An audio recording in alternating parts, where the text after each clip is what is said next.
In 1999, Cary Stayner's crimes caused shockwaves to rip through paradise. Those kinds of things don't happen. It was shocking. His series of appalling murders baffled investigators. There was no forensic evidence really found. There were no leads. This unlikely killer had surfaced from the shadows of celebrity. He was always quiet. You didn't always know what he was thinking. Just how had Stayner come to commit these brutal acts? Even as a young child, he had thought about killing and molesting. And was Cary Stayner born to kill? After he had killed her, he marveled at the sunrise over the reservoir.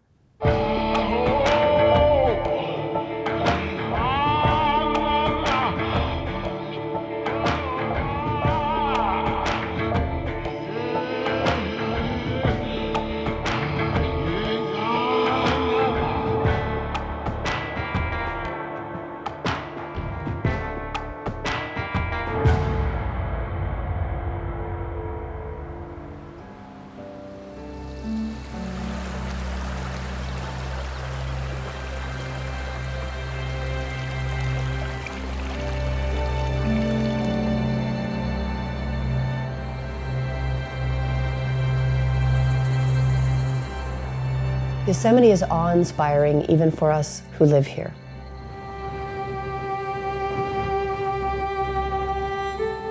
There are 3,000 feet high granite walls on a 1-mile stretch of valley. A beautiful river runs through it. There are nearly extinct species of wildlife. It's really something that you cannot replicate anywhere else. Yosemite is one of the most beautiful places on the planet. It was considered extremely crime-free, extremely safe, one of the pristine parts of our country. It attracted tourists far and wide from all over the world just because of its beautiful vistas and because it was a safe, pristine area of immeasurable beauty.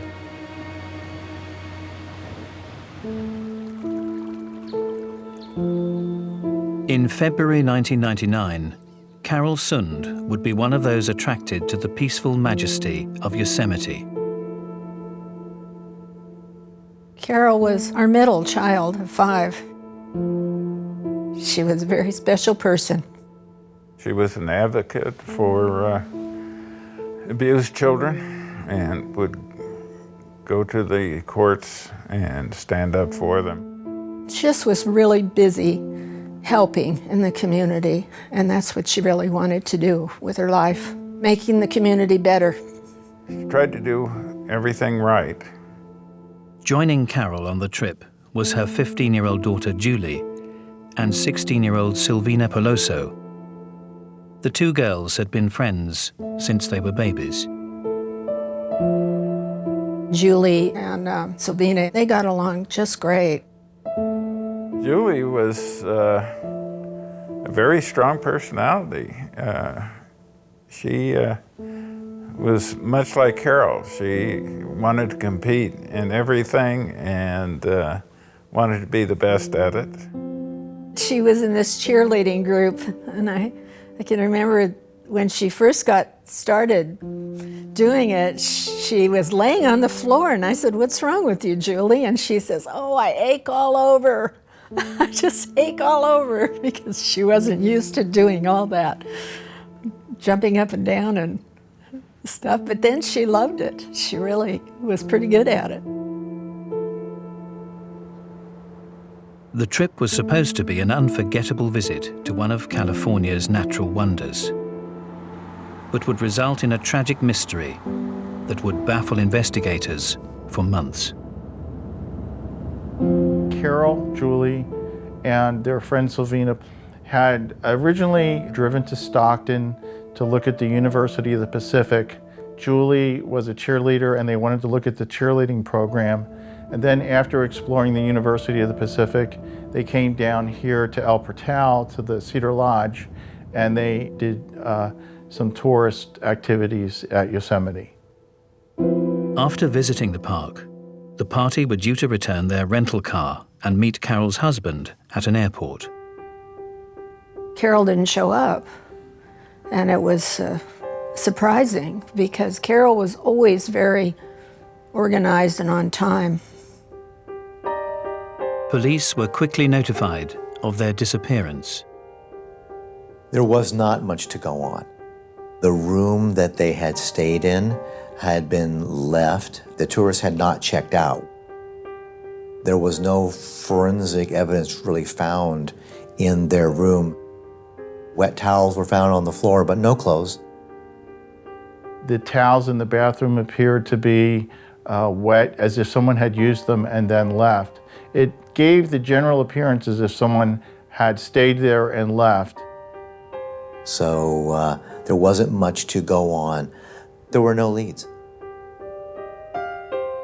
Carol, Julie, and Sylvina had vanished off the face of the earth.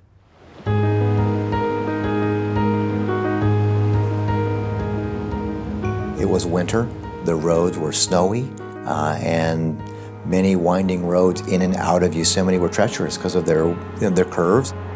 We originally thought that they'd gone off the road, an accident, and that they were stuck in the car and couldn't get out.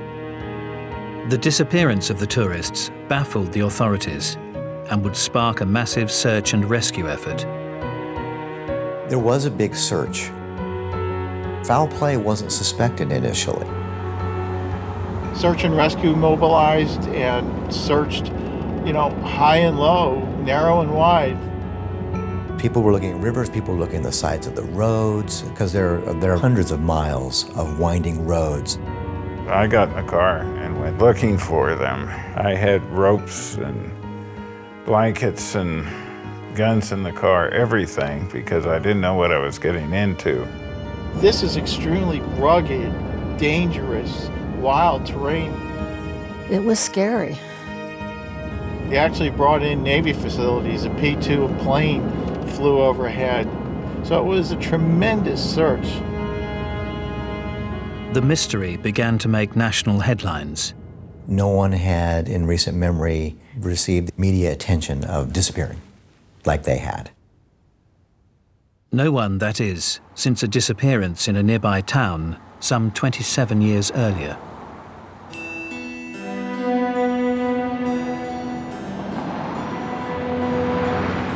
In 1972, 7-year-old Steven Stayner had similarly vanished, without a trace. Steven was coming home from school. He was walking down the road called Yosemite Parkway. This is a street that we would travel all the time to go up and down to school at the elementary school up there at Charles Wright. The day that Steven Stayner was kidnapped, though, it was right here on this corner. I remember it so clearly.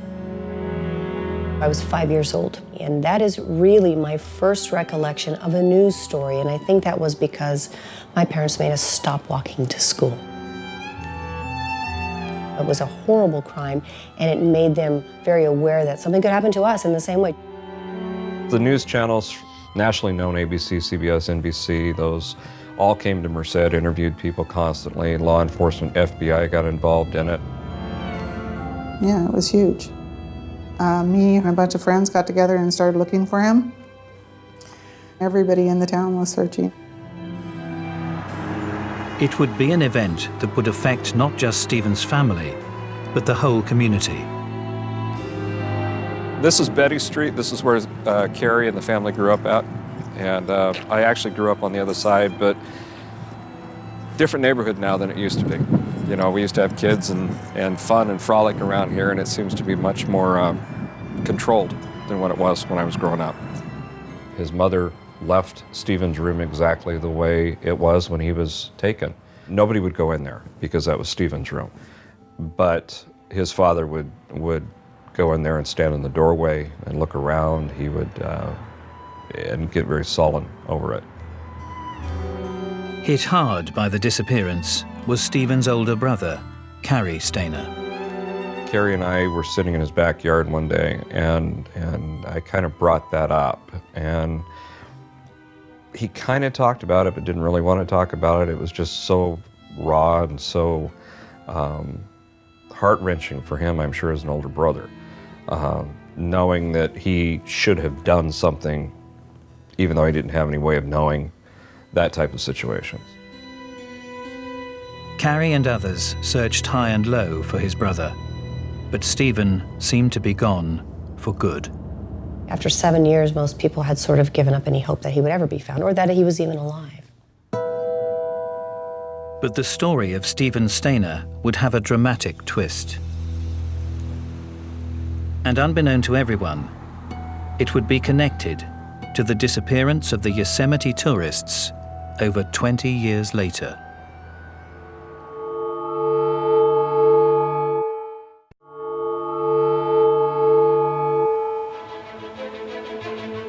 In February 1999, Carol Sund, her 15-year-old daughter Julie, and her friend, 16-year-old Silvina Peloso, had mysteriously vanished during a trip to California's majestic Yosemite National Park. A massive search effort was mounted to try to find the 3 tourists. When Carol and the girls went missing, no matter whether it was a crime or whether it was an accident, still the exigent need was to find them.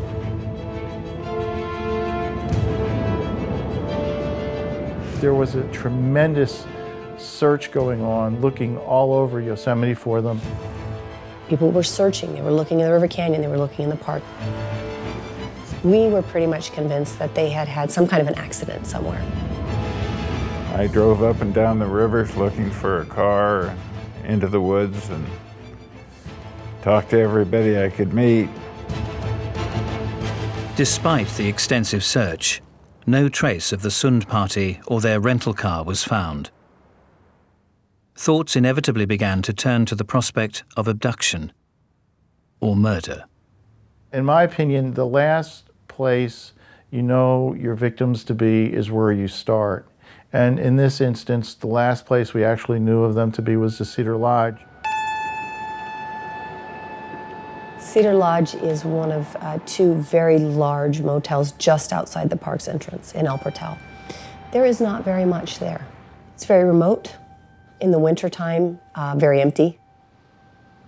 Carol's father had his own suspicions about events at the motel. I looked in all the garbage cans for bloody sheets or stuff. I went across in a park and did the same thing. At the time, I saw the maintenance man looking around corners peeking at me, and it didn't seem right that somebody was peeking around the corners at me and kind of hidden, and I asked him to investigate him. I didn't think that was proper procedure, and nobody ever did. That maintenance man was 37-year-old Cary Stayner.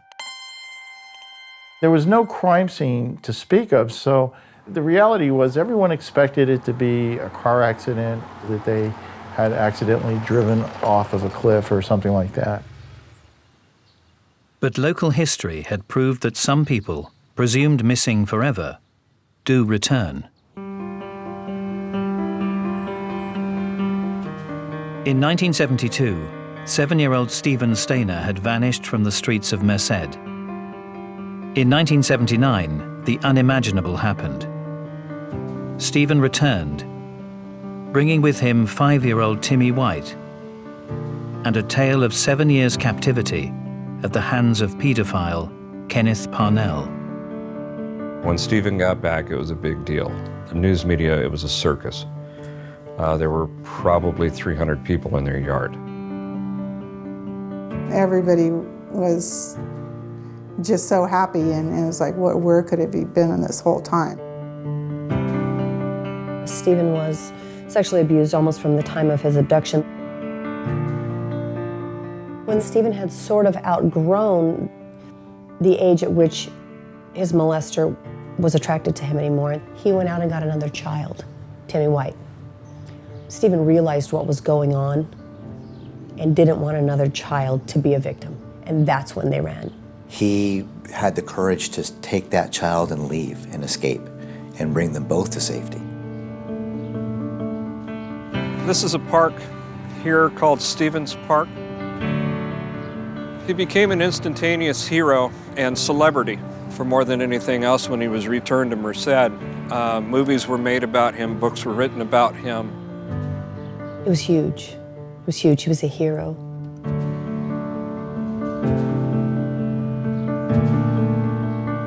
"20 years later, in 1999, the story of Stephen's miraculous return had become local legend in Merced and might have given some hope to the families of the missing tourists, Carol, Julie, and Sylvina. But after more than a month without a single sighting, the investigation was beginning to wind down. We were actually going into the FBI headquarters at a hotel in Modesto. We were just heartbroken almost that it was going to be a cold case kind of thing. So when we were walking in, the phones were ringing. I remember the deputy district attorney at the time telling me that they had found the car. They didn't know at that point what was happening. And that was when everything shifted.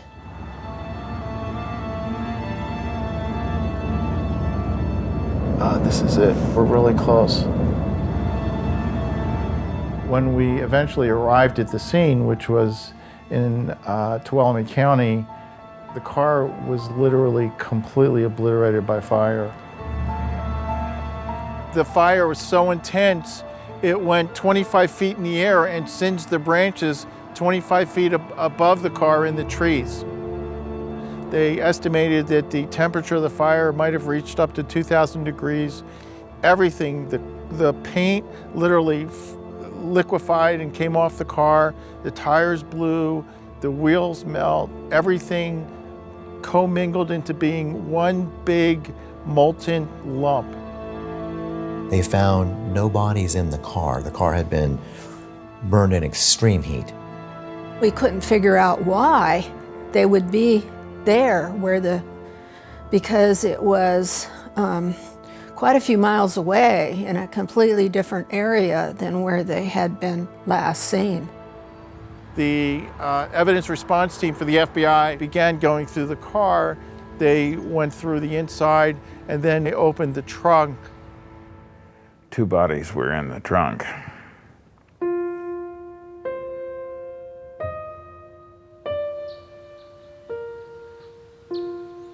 There were skeletons in the trunk, so they knew that 2 people had been in the trunk.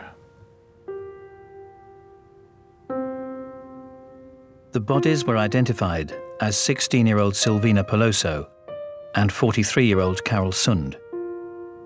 But there was no sign of her 15-year-old daughter, Julie.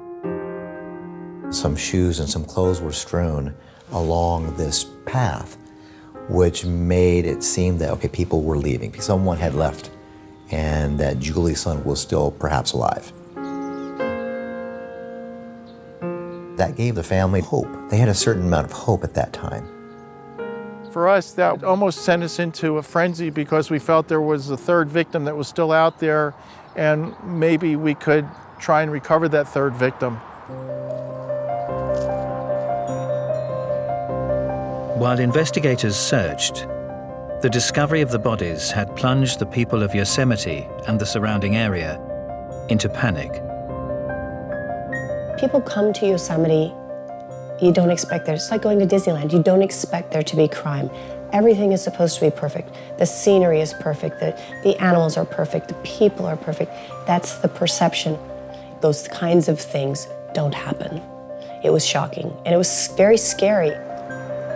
One of those local residents having to cope with the atmosphere of fear was 26-year-old Joey Armstrong. She grew up with fears that she'd have to overcome. She was scared of doing something. She would do it 10 times more than anybody else.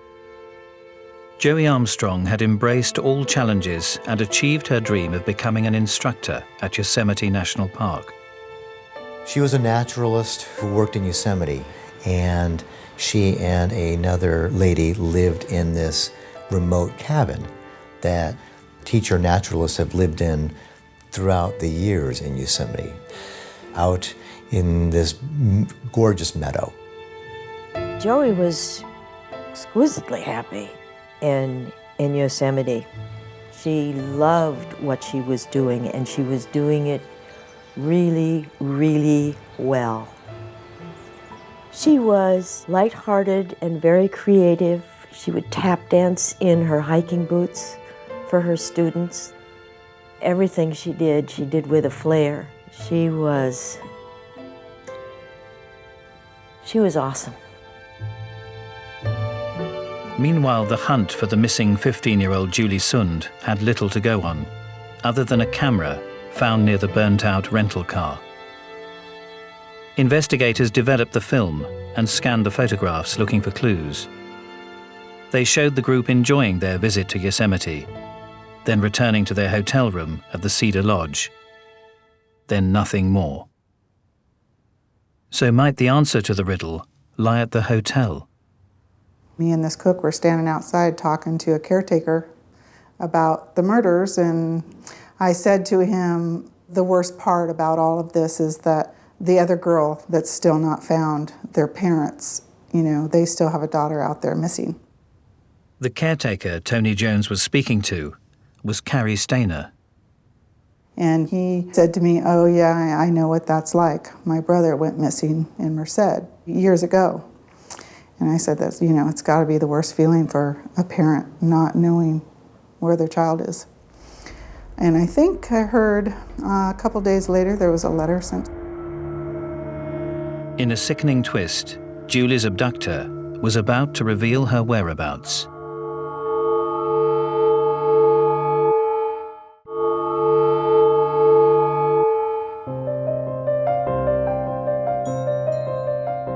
Yosemite tourists Carol Sund, Julie Sund, and Silvina Peloso had been missing for over a month, when on March the 18th, 1999, their car was discovered burnt out, with the bodies of Carol and Silvina in the boot, but with no sign of Carol's 15-year-old daughter Julie. Investigators believed she may be being held captive somewhere. The authorities, the FBI, along with the Mariposa Sheriff's Department, were still looking for Julie and any signs. In the meantime, a letter was sent to the FBI headquarters. It was unsigned, but directed to the FBI task force who was looking. And in it was a crudely drawn map of the Lake Don Pedro Reservoir.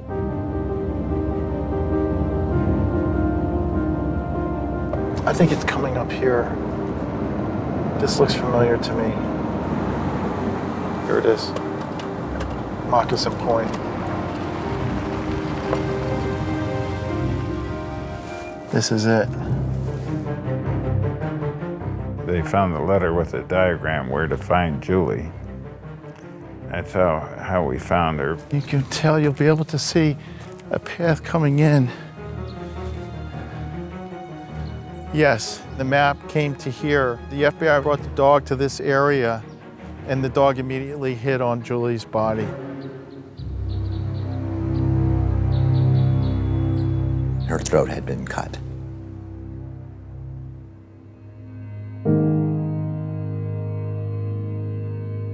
It was very difficult hearing that they'd found the body, and that we knew that there wasn't any hope any longer. And it's really hard.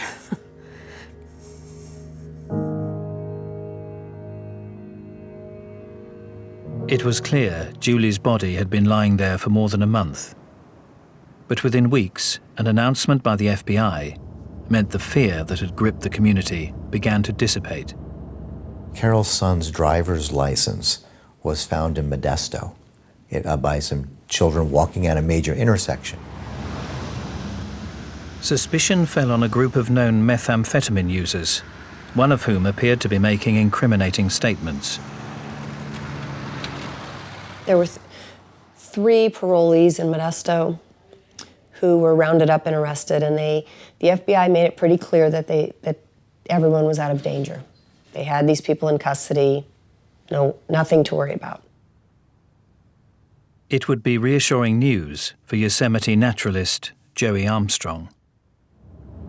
Her best friend told me that she asked Joey if Joey was afraid when she was there in Yosemite.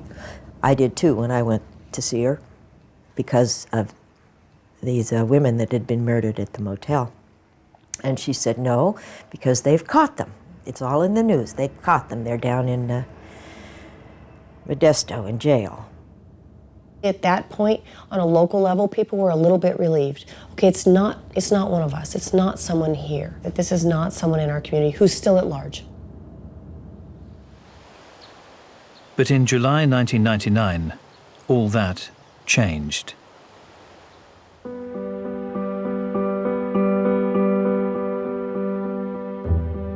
I'm home from work and there is a knock on the door.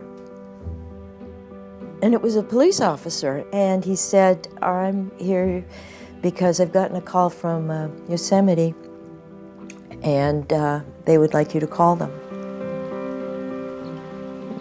Oh. So I called, and somebody else gets on the phone and goes, do you know your daughter is missing? I said, no.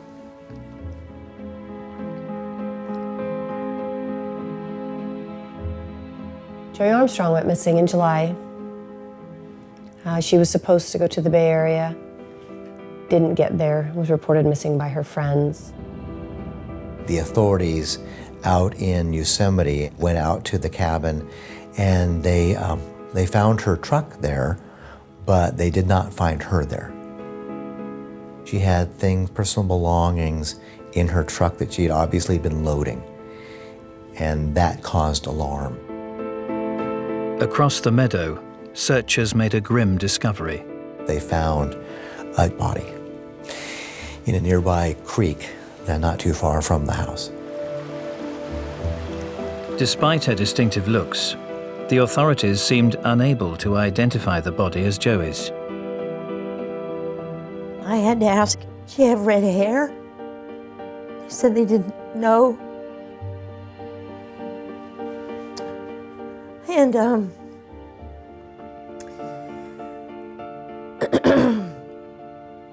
they said they would get back to me.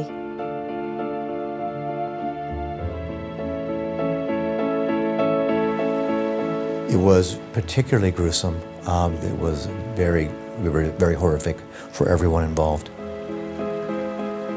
I get to the San Francisco airport, and I said, let me see the newspaper.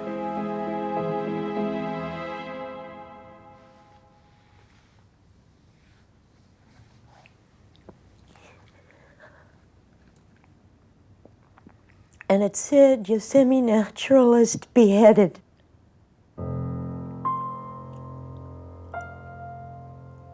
And that's how I learned.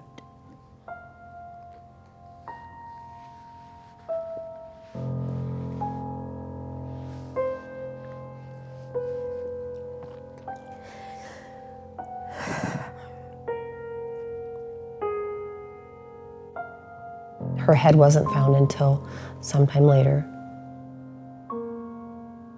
The second event had now happened in Yosemite, and this sent alarms amongst everyone.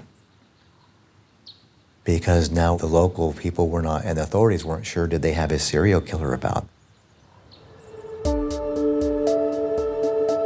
Then investigators got a break. A fire worker had been driving by the greenhouse when Joey went missing, and he noticed this unique International Harvester SUV. So the authorities now put a lookout for, let's find this vehicle. And they knew by checking records that there were only 2 of these vehicles that were registered in the valley, in the Yosemite Valley. The owner of the vehicle was found to be the maintenance man at the Cedar Lodge Motel. His name was Cary Stayner. Cary was the older brother of Steven Stayner, the boy who'd so famously been kidnapped 27 years earlier. This is Merced High School. Cary and I went here together for 4 years. This is also the same high school that Steven came to when he came back. Matt Cohn attended the same Mormon church and had been friends with Cary Stayner since they were 10 years old. Cary was liked by most people. He didn't really have a lot of problems, wasn't into a lot of fights and things, did his artwork, did our annuals, our yearbooks that we used to do here. Well, Cary was on the school newspaper, and he's did a lot of caricature and artwork for the newspaper. It was truly amazing when you think about it.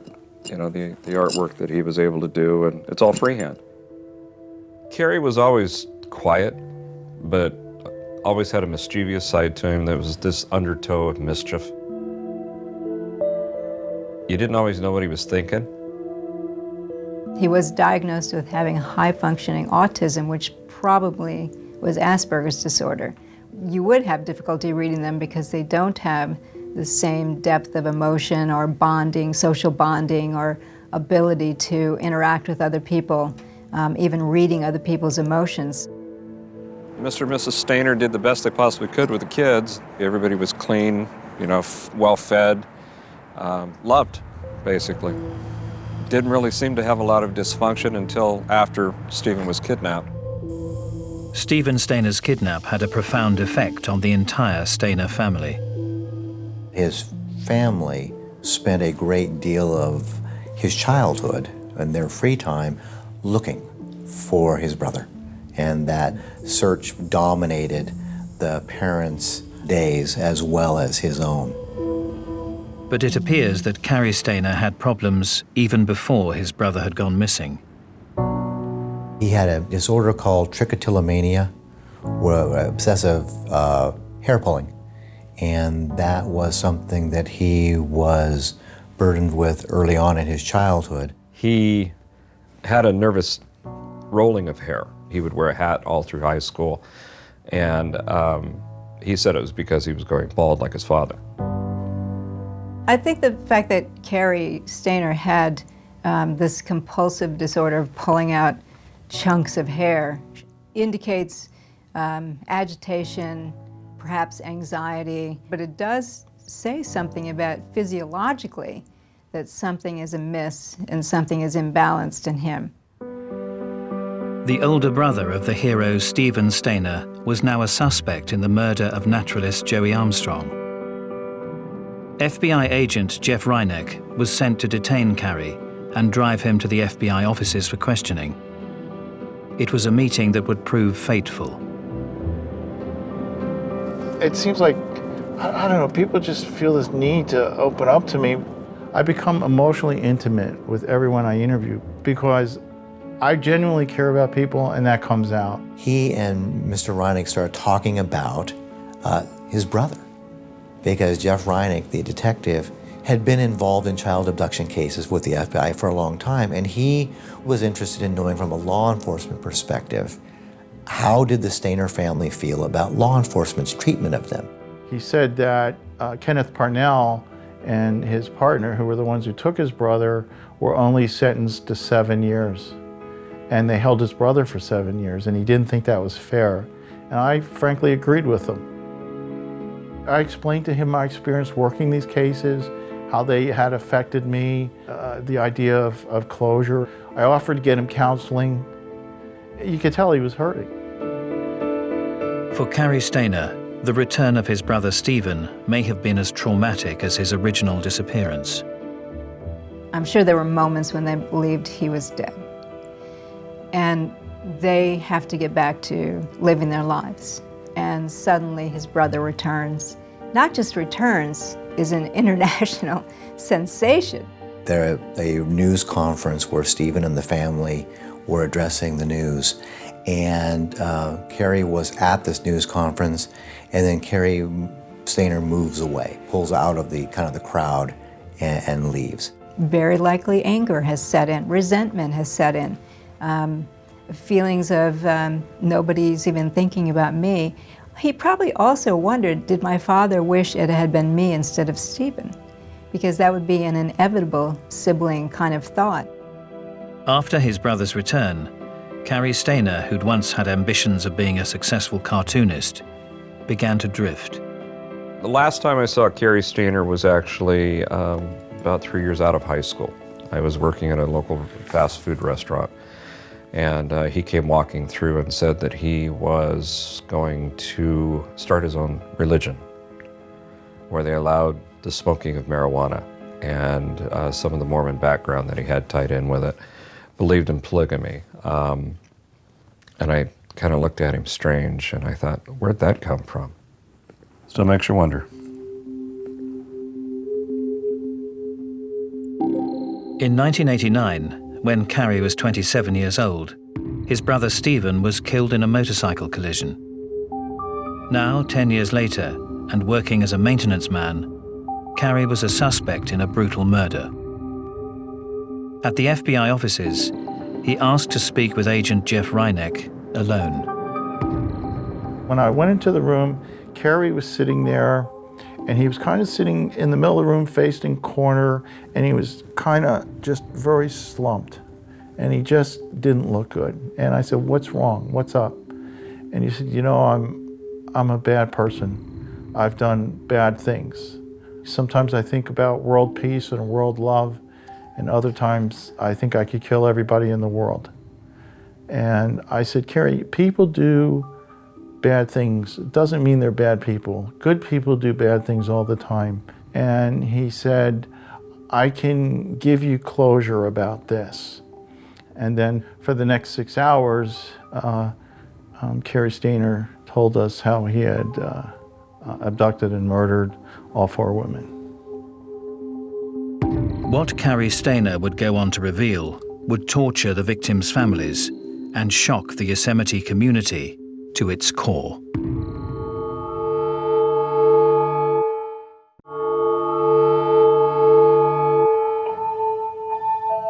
In 1999, motel maintenance worker Cary Stayner confessed to the brutal murders of Yosemite Park naturalist Joey Armstrong and tourists Carol and Julie Sund and Silvina Peloso.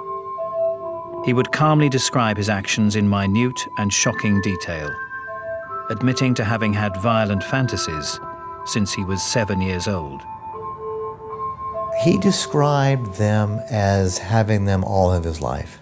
Like even as a young child, that he had thought about killing and molesting. Cary Stayner made a conscious decision that he was going to satisfy his fantasy.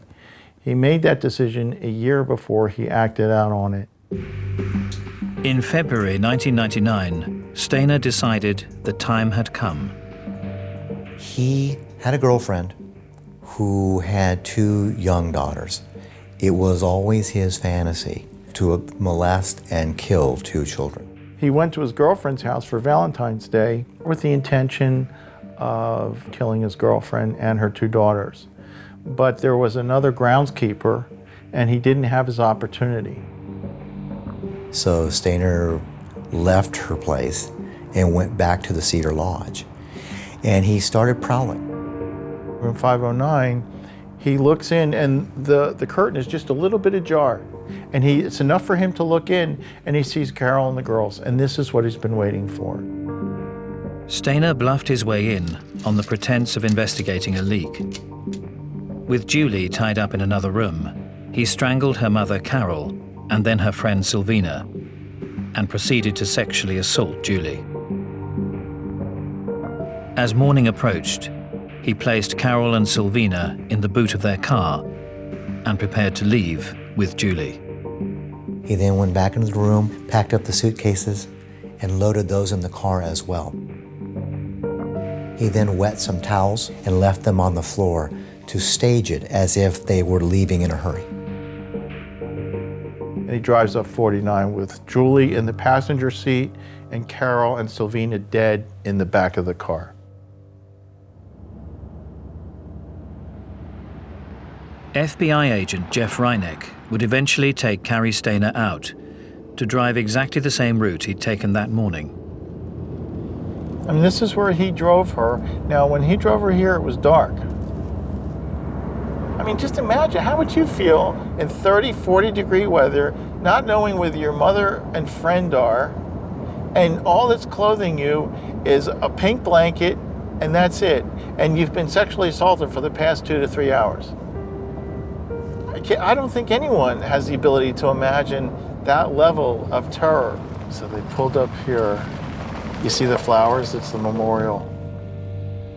Gets out here, goes up this path, and he carries her. He's carrying her.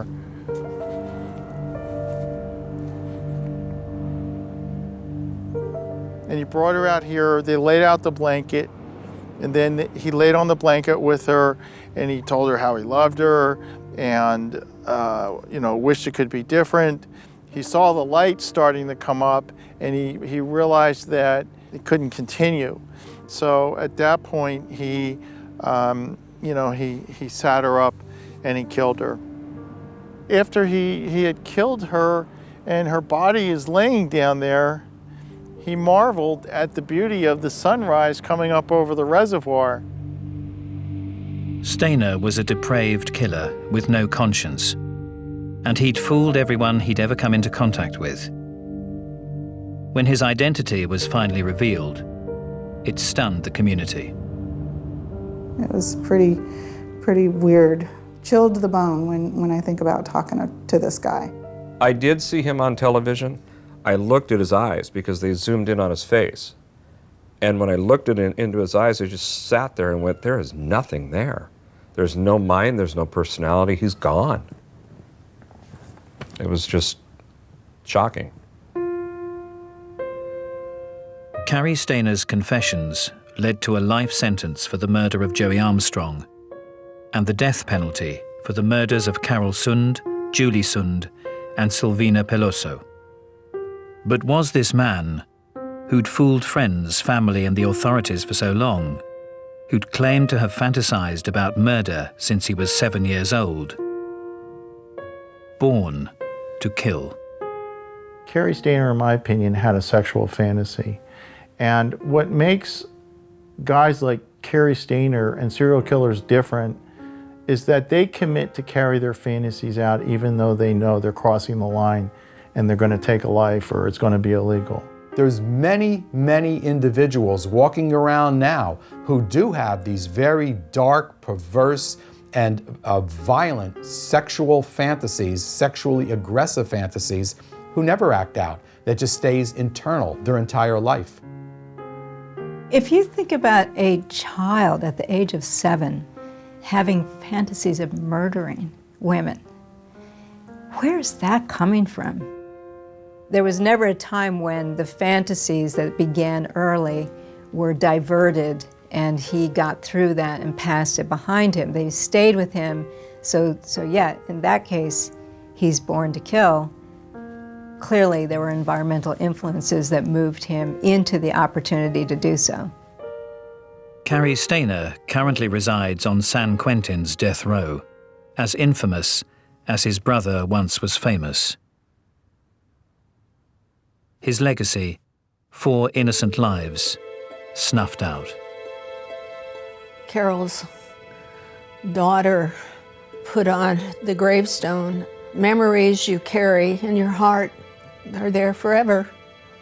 And I think the town remembers Carol very well, and I think her kids do, and we do. Not only did I get a lot of letters, Yosemite National Institute started getting a lot of money. Anyway, they put together a program called the Armstrong Scholars. It's a program to empower young women to start believing in themselves and finding out, whoa, I can do this. I can do so much more than I ever thought. So she still goes on touching lives. But I'd rather have her